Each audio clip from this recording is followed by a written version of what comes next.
Hello friends, welcome to my channel. Friends, మీకు మా video నచ్చినట్లయితే వీడియోని లైక్ చేయండి, అలాగే ఛానల్ని సబ్స్క్రైబ్ చేసుకోండి. పాపే మా జీవన జ్యోతి సీరియల్లో ముందుగా ఏం జరగబోతుందో తెలుసుకోవాలి అంటే ఛానల్ని సబ్స్క్రైబ్ చేసుకోండి. ఇక వీడియోలోకి వెళ్ళినట్లయితే ఆనందికి జరగబోయే సన్మానాన్ని ఆపి ఆనందికి అవమానించాలని చూసిన జీవన చెంప పగలగొట్టి బుద్ధి చెప్పిన సింహాద్రి. అసలు ఏం జరిగింది తెలుసుకోవాలి అంటే ఈ వీడియోని చివరి వరకు చూడండి.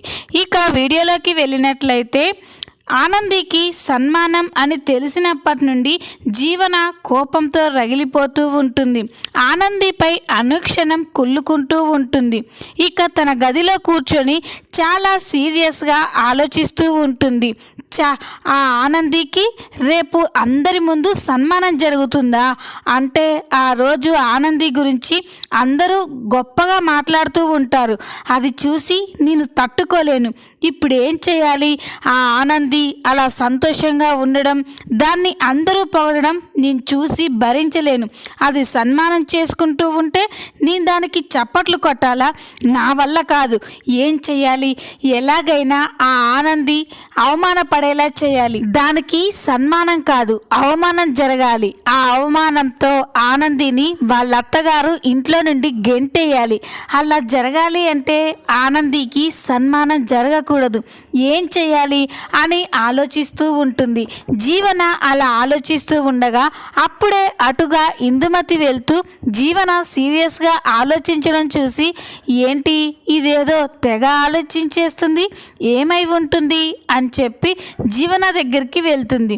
ఏంటి జీవన, ఏ విషయం గురించి అంతలా నిద్రపోకుండా ఆలోచిస్తున్నావు అని ఇందుమతి అడిగితే అప్పుడు జీవన, అదే ఆంటీ, ఆ ఆనందికి రేపు సన్మానం ఉంది అని మమ్మీ డాడీ చెప్పారు కదా అని అంటే అప్పుడు ఇందుమతి, అవును చెప్పారు, అయితే ఏంటి అని అంటుంది.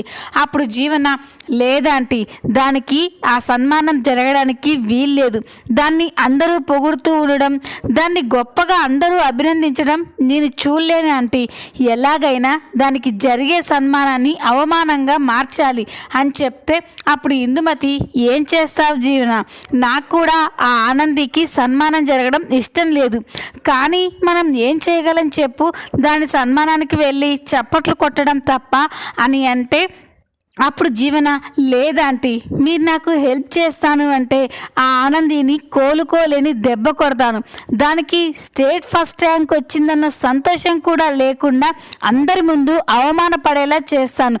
మీరు నాకు హెల్ప్ చేస్తారా ఆంటీ అని అంటే అప్పుడు ఇందుమతి, ఏంటి జీవన, ఆ ఆనంది బాధపడుతుంది అంటే నేను నీకు హెల్ప్ చేయనా, చెప్పు ఏం చేయాలో అని అడుగుతుంది. అప్పుడు జీవన ఇందుమతి చెవిలో ఏదో ప్లాన్ గురించి చెప్తూ ఉంటుంది. ఇక అది విని ఇందుమతి, సూపర్ జీవన, ఈ ప్లాన్ గనక అమలైతే మాత్రం ఇక ఆనంది పని అయిపోయినట్టే అని ఇద్దరూ కూడా నవ్వుకుంటూ ఉంటారు. మరో పక్క ఆనంది రాత్రి కాగానే బాల్కనీలో నిల్చొని ఆకాశం వైపు చూస్తూ బాధపడుతూ ఉంటుంది. రేపు నాకు సన్మానం చేస్తానని కాలేజీ వాళ్ళు అంటున్నారు. అమ్మా నాన్న లేని సన్మానం నాకెందుకు?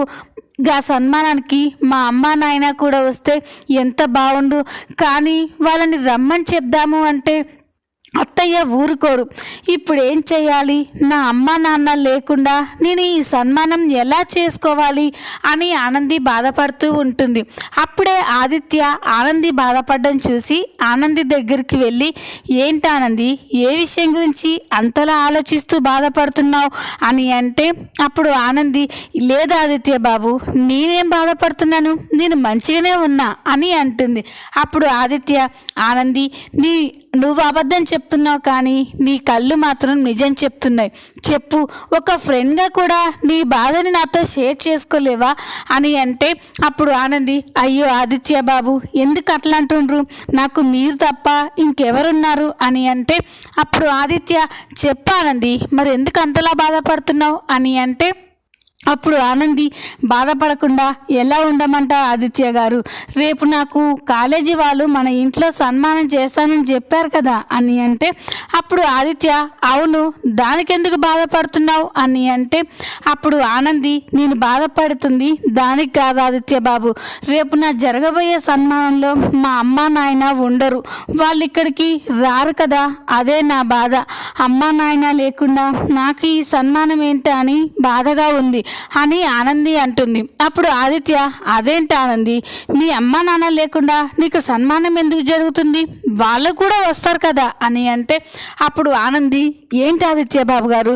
ఏమంటున్నారు మీరు, మా అమ్మ నాయన ఇక్కడికి వస్తే అత్తయ్య గారు కోప్పడతారు, వాళ్ళని ఎంతగానో అవమానిస్తారు అని చెప్పగానే అప్పుడు ఆదిత్య ఆనంది మా అమ్మ పైకి అలాగే ఉంటుంది కానీ తన మనసు చాలా మంచిది, తనకి మాత్రం అర్థం కాదా, మీ అమ్మ నాన్న లేకుండా ఈ సన్మానం ఏంటి అని నువ్వు నిరభ్యంతరంగా మీ అమ్మని నాన్నని రేపు జరగబోయే సన్మానానికి మన ఇంటికి రమ్మని చెప్పు, అమ్మని నేను మేనేజ్ చేస్తాను అని చెప్పగానే ఇక ఆనంది చాలా సంతోషపడుతుంది. ఏంటి ఆదిత్య బాబు నిజమా అని అంటే అప్పుడు ఆదిత్య ఆనంది నేను సంతోషంగా ఉండడం కోసం నువ్వు చాలా చేసావు, నువ్వు సంతోషంగా ఉండడం కోసం ఈ మాత్రం చేయకపోతే ఏం బాగుంటుంది అని చెప్పగానే ఇక ఆనంది థ్యాంక్స్ ఆదిత్య బాబు గారు, ఇప్పుడే మా నాయనకి ఫోన్ చేసి రమ్మని చెప్తాను అని చెప్పి ఆనంది చాలా సంతోషంగా తన ఫోన్ తీసుకొని వెళ్ళి సింహాద్రికి కాల్ చేస్తూ ఉంటుంది.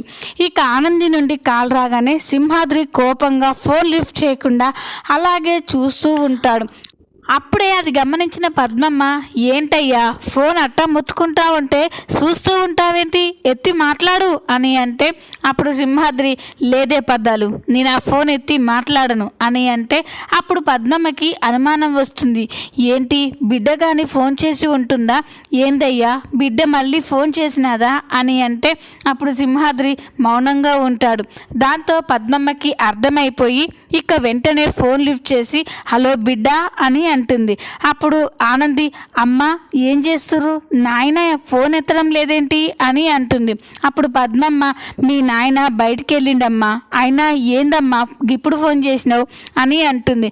అప్పుడు ఆనంది అమ్మ నీకు ఒక గుడ్ న్యూస్ చెప్పడానికి ఫోన్ చేశానమ్మా అని అంటే ఇక అప్పుడే పద్మమ్మ ఫోన్ని స్పీకర్ ఆన్ చేసి సింహాద్రి ఆ మాటలు వినేలా చూస్తూ ఉంటుంది.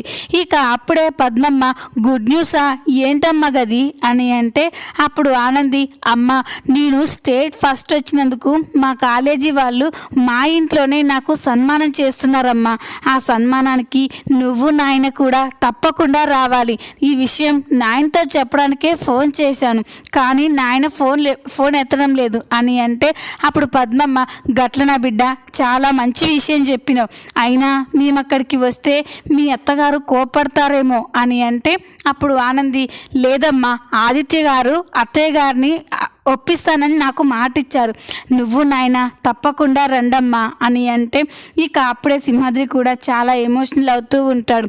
అప్పుడే పద్మమ్మ నువ్వు గింతలా చెప్తూ ఉంటే రాకుండా ఎట్టా ఉంటాం బిడ్డ, తప్పకుండా వస్తాం అని అంటుంది. ఇక అప్పుడే ఆనంది అమ్మ రాకుండా ఉండొద్దు, మీరు తప్పకుండా రావాలి, మీరు లేకుండా నేను ఈ సన్మానం చేసుకోనంటే చేసుకోను, నేను ఇంత గొప్పగా అవడానికి కారణం నువ్వు నాయన ఎంతో కష్టపడరు కదమ్మా, మీరు తప్పకుండా రావాలి, నాయనని కూడా ఎలాగైనా నువ్వే ఒప్పించి తీసుకురావాలమ్మా అని చెప్పగానే ఇక సింహాద్రి పద్మమ్మ చాలా బాధపడుతూ ఉంటారు. ఇక అప్పుడే పద్మమ్మ అమ్మ నువ్వు గంతలా చెప్పాలా, మీ నాయనని ఒప్పించి అక్కడికి తీసుకొచ్చే బాధ్యత నాది సరేనా అని అంటే ఇక ఆనంది చాలా సంతోషపడుతూ ఫోన్ కట్ చేస్తుంది. ఇక ఫోన్ కట్ చేసిన తర్వాత పద్మమ్మ సింహాద్రితో ఏమయ్యా ఇన్నవా మన బిడ్డకంట కాలేజీలు చాలా గొప్పగా సన్మానం చేస్తురంట, ఆ సన్మానానికి నువ్వు నేను రావాలని బిడ్డ ఆశపడుతుందయ్యా అని అంటే అప్పుడు సింహాద్రి లేదే పద్దాలు నేను ఆ ఇంటి గడప కూడా తొక్కను, వెళ్తే నువ్వు వెళ్ళు, నిన్నెవ్వరూ ఆపరు, నన్ను మాత్రం రమ్మని చెప్పొద్దు అని చెప్పి ఇక సింహాద్రి కోపంగా మాట్లాడి అక్కడి నుంచి వెళ్ళిపోతాడు. ఇక సింహాద్రి వెళ్ళిపోయిన తర్వాత పద్మమ్మ చాలా బాధపడుతూ ఉంటుంది. ఇక ఇంతలోనే సన్మానం చేసే రోజు రానే వస్తుంది. సునంద ఇంట్లో ఆనందికి జరగబోయే సన్మానానికి ఏర్పాట్లు చాలా గొప్పగా జరుగుతూ ఉంటాయి. ఇక ఆ సన్మానం కార్యక్రమానికి అందరూ చాలా గొప్ప గొప్ప వాళ్ళు వస్తారు. జ్యోతి కుటుంబం కూడా అక్కడికి వస్తారు. ఇక వాళ్ళు వచ్చినందుకు సునందకి కోపంగా ఉన్నా కూడా ఇక కంట్రోల్ చేసుకొని వాళ్ళతో మంచిగానే మాట్లాడుతుంది. ఇక ఆ సన్మానం కార్యక్రమానికి పద్మమ్మ, శ్రీను కూడా వస్తారు. ఇక సింహాద్రి ఆనంద్కు పద్మ చాలా బాధపడుతూ ఉంటుంది. ఇక కానీ సింహాద్రి మాత్రం ఎవ్వరూ చూడకుండా ఆనందికి జరగబోయే సన్మానాన్ని చూడాలి అని చాటుగా వచ్చి చూస్తూ ఉంటాడు. ఇక అప్పుడే సన్మానానికి అన్ని ఏర్పాట్లు పూర్తవగానే మరోపక్క జీవన, ఇందుమతి ఇద్దరూ కూడా ఆనందికి జరగబోయే సన్మానాన్ని ఆపాలి అని వాళ్ళ ప్లాన్ని అమలు చేస్తూ ఉంటారు. అప్పుడే ఇందుమతి, జీవన, మన ప్లాన్ గుర్తుంది కదా, ఇక ఆనందికి ఫోన్ చేసి మాట్లాడు అని చెప్పగానే ఇక వెంటనే జీవన ఆనందికి ఫోన్ చేస్తుంది. జీవన నుండి ఫోన్ రాగానే ఏంటి జీవన ఇప్పుడు ఫోన్ చేస్తుంది అని చెప్పి ఇక ఆనంది ఫోన్ లిఫ్ట్ చేసి చెప్పు జీవన అని అంటుంది. అప్పుడు జీవన బాధపడుతూ ఆనంది ఘోరం జరిగిపోయింది ఆనంది అని చెప్పగానే ఇక ఆనంది షాక్ అయిపోయి ఏంటి జీవన ఏమైంది అని అంటే అప్పుడు జీవన ఆనంది మీ నాన్నగారికి యాక్సిడెంట్ అయి ఇక్కడ రోడ్డుపై పడిపోయి ఉన్నారు ఆనంది, రక్తం బాగా వస్తుంది అని చెప్పగానే ఇక ఆనంది ఒక్కసారిగా షాక్ అయిపోతుంది. ఏంటి జీవన నువ్వనేది అని అంటే ఇక అప్పుడు జీవన అవును ఆనంది ఇక్కడ మీ నాన్న పడిపోయి ఉన్నాడు అని చెప్పగానే ఇక ఆనంది చాలా భయపడిపోతూ ఉంటుంది. జీవన ఇప్పుడు మీరు ఎక్కడున్నారు, నాయన మంచిగుండా అని అంటుంది. అప్పుడు జీవన తెలీదు ఆనంది, వెంటనే ఇప్పుడు అంకుల్ని హాస్పిటల్కి తీసుకెళ్తున్నాం అని చెప్పగానే ఇక ఆనంది ఏ హాస్పిటల్, నేను ఇప్పుడే బయలుదేరి వస్తున్నాను అని చెప్తుంది. ఇక జీవన ఒక హాస్పిటల్ పేరు చెప్పగా ఆనంది చాలా కంగారుగా సింహాద్రిని చూడడానికి కారులో వెళ్తూ ఉంటుంది. ఆనంది అలా కంగారుగా వెళ్ళడం సింహాద్రి గమనిస్తాడు. ఏంటి బిడ్డ ఇప్పుడు బయటికి పోతుంది, సన్మానానికి టైం అవుతుంది కదా, ఇప్పుడు బయటికి పోవడం ఏంటి, బిడ్డని చూస్తుంటే ఏదో కంగారు పడుతున్నట్లు భయపడుతున్నట్లు అనిపిస్తుంది, ఏమైంది తెలుసుకోవాలి అని చెప్పి ఇక సింహాద్రి కూడా ఆనంది వెనకాలే వెళ్తూ ఉంటాడు. ఇక ఆనంది జీవన, ఇందుమతి చెప్పిన చోటుకి వెళ్తుంది. ఇక అక్కడికి వెళ్ళి చాలా కంగారుగా కార్ దిగి జీవన ఇప్పుడు మా నాన్నకి ఎలా ఉంది, నాన్న మంచిగానే ఉన్నాడు కదా, ఏ ప్రమాదం లేదు కదా, అసలు మా నాయన ఎక్కడున్నాడు అని చెప్పి ఇక ఆనంది అటు ఇటు చూస్తూ ఉంటుంది. ఇక ఆనంది అలా మాట్లాడుతూ ఉంటే సింహాద్రి చాటుగా ఉండి చూస్తూ ఉంటాడు. ఏంది బిడ్డ నా గురించి అడుగుతుంది, నాకేమైంది, నేను మంచిగానే ఉన్నాను కదా, మరి బిడ్డ గట్ల మాట్లాడుతుంది ఏంటి అని సింహాద్రి అనుకుంటూ ఉంటాడు.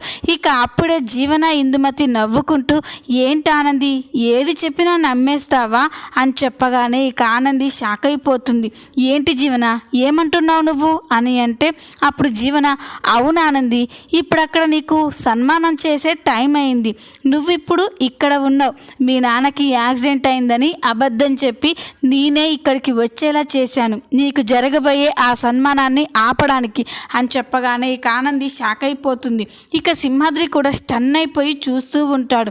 ఇక అప్పుడే ఆనంది జీవన ఏం చేస్తున్నావు నువ్వు అంటే మా నాన్నకి అని అంటే అప్పుడు ఇందుమతి లేదు ఆనంది మీ నాన్నకి ఏమీ కాలేదు, మీ నాన్న ఎట్టాగో నీ సన్మానానికి రాడు అని తెలుసు కాబట్టి మీ నాన్నకి యాక్సిడెంట్ అయిందని చెప్తే నువ్వు నమ్ముతావని అలా అబద్ధం చెప్పి నువ్వు ఇక్కడికి వచ్చేలా చేశాం. ఇప్పుడు అక్కడ గొప్ప గొప్ప వాళ్ళ మధ్య నువ్వు లేకపోతే అందరూ నిన్ను ఎంతగానో అవమానిస్తారు, మీ అత్తింటి వారిని కూడా ఎంతో అవమానిస్తారు, అప్పుడు నీకు ఎంత అవమానం జరుగుతుందో తెలుసా అని ఇందుమతి అంటూ ఉంటే ఆనంది కంగారు పడుతూ ఉంటుంది. మీరు ఇలాంటి వాళ్ళ, నేను ఇప్పుడే వెళ్తున్నాను అని చెప్పి ఆనంది వెళ్తూ ఉంటే అప్పుడే జీవన, ఇందుమతి ఆనంది రెండు చేతులు పట్టుకొని వెళ్ళనివ్వకుండా ఆపుతూ ఉంటారు. ఇక అది చూసి సింహాద్రికి చాలా కోపం వస్తుంది. ఇక వెంటనే ఎంట్రీ ఇచ్చి జీవన చెంప పగలగొడతాడు. అది చూసి ఆనంది, ఇందుమతి, జీవన ఒక్కసారిగా షాక్ అయిపోతారు.